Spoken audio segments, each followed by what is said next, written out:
Sociedad Nacional de Neumología y Cirugía de Tórax. ¿Qué tal, doctor? ¿Cómo está? Buenos días. Hola, ¿qué tal? Muy buenos días. Muchas gracias por la invitación.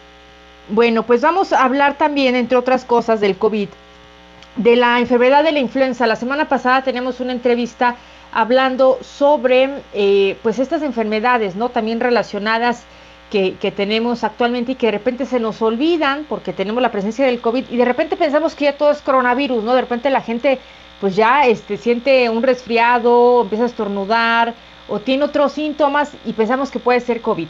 ¿Cuáles son las diferencias, doctor, o la relación que puede tener entre un resfriado común, una gripa, la influenza y los síntomas del COVID? Fíjate que lo que dices es muy cierto. Desgraciadamente una pandemia de COVID pues no impide que haya otras enfermedades circulando. Afortunadamente ahora estamos empezando la temporada baja de influenza, pero algo muy importante que hay que tener en cuenta es que la temporada baja significa que hay menos casos, pero no significa que los casos desaparecen.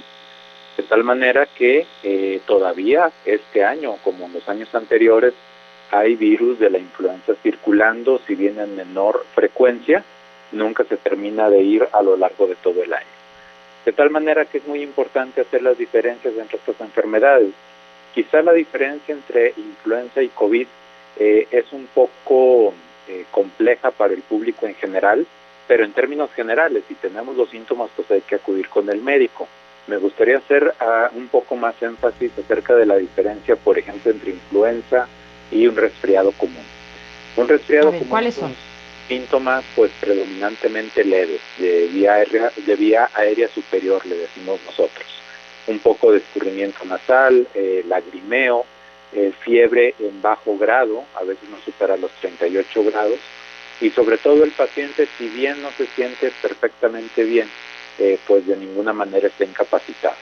Esto en un par de días se va a resolver con tratamiento sintomático y descansar en casa. Pero imaginen qué pasa si estos síntomas que acabo de mencionar los multiplicamos por 100. Dolor de cabeza intenso, fatiga intensa y fiebre alta son las condiciones comunes entre influenza y coronavirus. Además, ambas enfermedades pueden tener manifestaciones pulmonares, por ejemplo, tos, expectoración y en grados supremos, falta de aire e insuficiencia respiratoria, y también pueden verse acompañados de síntomas extrapulmonares. Tanto influenza como COVID, por ejemplo, pueden presentarse con síntomas de diarrea o de dolor abdominal. Entonces aquí es importante, más que tratar de que el público general haga un diagnóstico por sí solo, es tratar de ver la intensidad de los síntomas y la progresión. Si los síntomas son intensos, no se esperen, hay que comunicarse inmediatamente con el médico, sobre todo en estos momentos. Claro. No se trata a lo mejor de acudir al primer estornudo, por supuesto que no, pero el sentido común nos dice que si el paciente no mejora en 24 o 48 horas o desde el inicio tiene síntomas muy intensos o estos síntomas se están presentando en paciente de alto riesgo, alguien mayor de 65 años o con enfermedades acompañantes, pues lo mejor es tener una consulta médica. Bien, doctor. Ahora preguntarle, hace 10 años o más, en el 2009 y 2010, tuvimos la pandemia justamente de la influenza, de esta H1N1.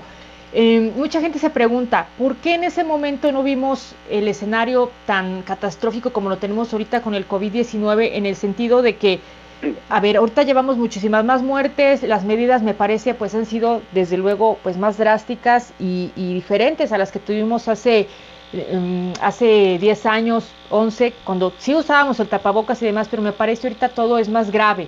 ¿El virus del COVID sin duda es más fuerte que el de la influenza? Esa es una pregunta muy interesante. Hay que situarnos en hace 11 años. Hace 11 años la vida en México, la vida científica, la vida en el mundo y los conocimientos eran totalmente diferentes. Otra cosa que ha influido bastante es que, si recuerdan, en el 2009 nosotros empezamos con el brote, ¿sí? De México se extendió al resto del mundo. De tal manera que no tuvimos esa oportunidad de estar viendo que poco a poco el virus se acercaba, ¿no?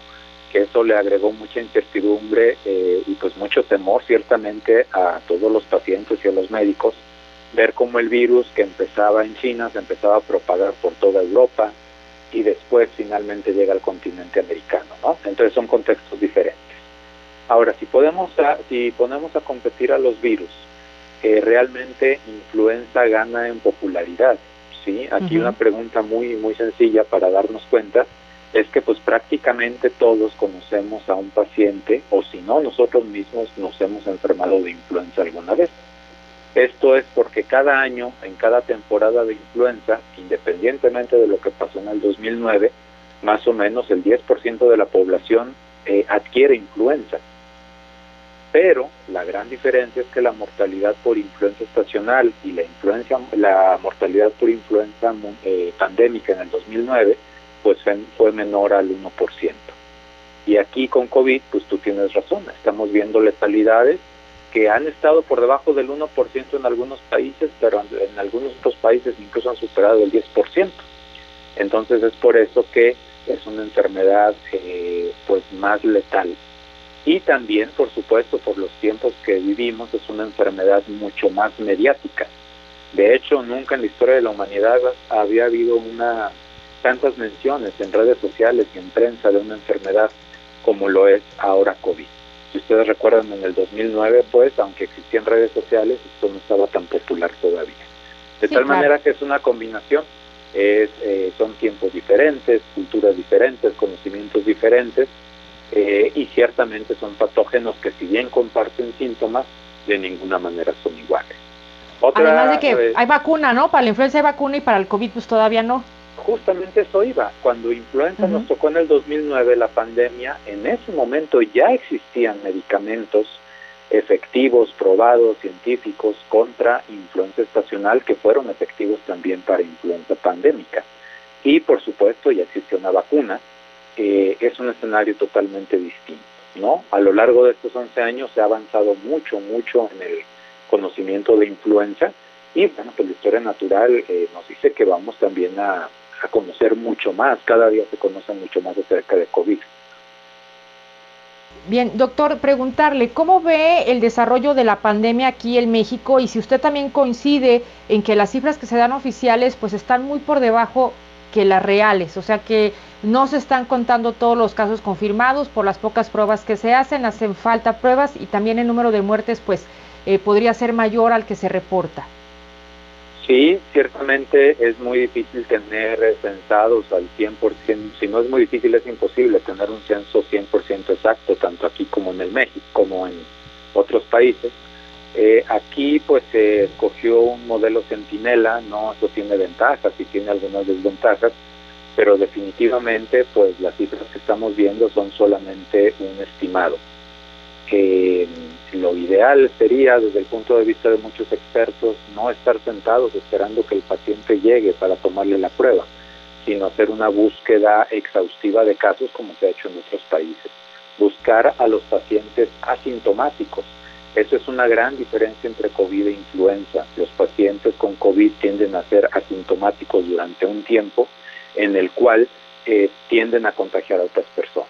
De tal manera que la búsqueda intencionada podría ser bastante más útil porque nos permitiría pues hacer un registro de los contactos de los pacientes que todavía no desarrollan síntomas y no esperar a que lleguen al hospital, ¿no? Hay que recordar que por definición quien llega al hospital es una enfermedad moderada o severa y también los estudios internacionales nos dicen que la mayor parte de los pacientes tienen una enfermedad leve que se puede tratar incluso fuera del hospital. Bien, pues ahí está. Muchísimas gracias, doctor. ¿Algo más que quiera agregar? Me gustaría hacer énfasis en la visita oportuna con el médico. En el caso de influenza contamos con tratamiento efectivo. Sí, de hecho ahora tenemos ya varias opciones de antivirales, pero son efectivas en medida de que se inicien temprano. Claro. Si los antivirales empiezan antes de 48 a 72 horas desde el inicio de los síntomas, los desenlaces van a ser mucho mejores en los pacientes, sobre todo en los de alto riesgo. Entonces, ¿qué pasa si el paciente se espera hasta el día 3 que tiene fiebre y no mejora?